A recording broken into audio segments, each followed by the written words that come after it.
కాంచనా ఈ నీలవేణి తిరిగి వచ్చింది?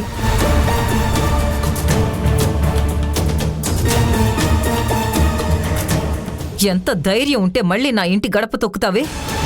అయినా నిన్నెవరు మళ్ళీ ఇంట్లోకి రానిచ్చారు? అది అమ్మా,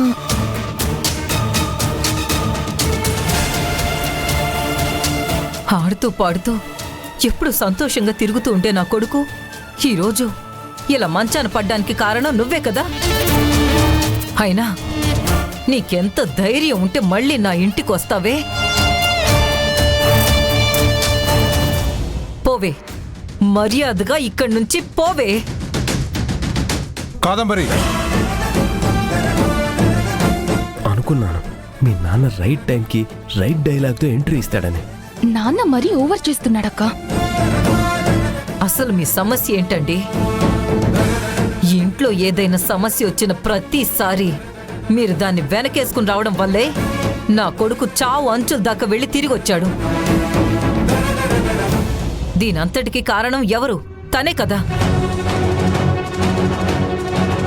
అలాంటిది తనను చూస్తుంటే మీకసలు ఏమి అనిపించట్లేదా?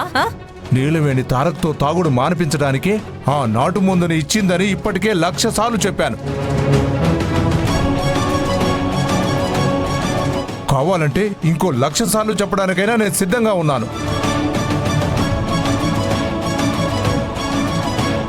సరే, మీ మాట ప్రకారమే తాగుడు మాన్పించడానికే మందు ఇచ్చింది అనుకుందాం.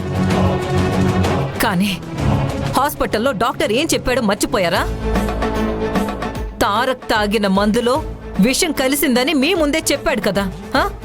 మీరు కూడా మీ చెవులారా విన్నారు కదా. ఆ విషం ఎక్కడి నుండి వచ్చింది? ఎవరిచ్చిన మందు తాగడం వల్ల వచ్చింది? చెప్పండి. మీరు చెప్పలేరు. ఎందుకంటే ఆ మందు ఇచ్చింది ఇదిగో ఈ దొరసానే కాబట్టి.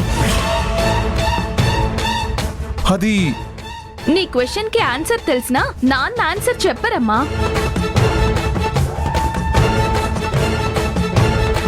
ఒకవేళ తారక్ ఏదైనా అయితే భార్య అన్న సాకు చెప్పి సగం ఆస్తి కొట్టేయాలని చూస్తుందమ్మా ఈ నీలవేణి.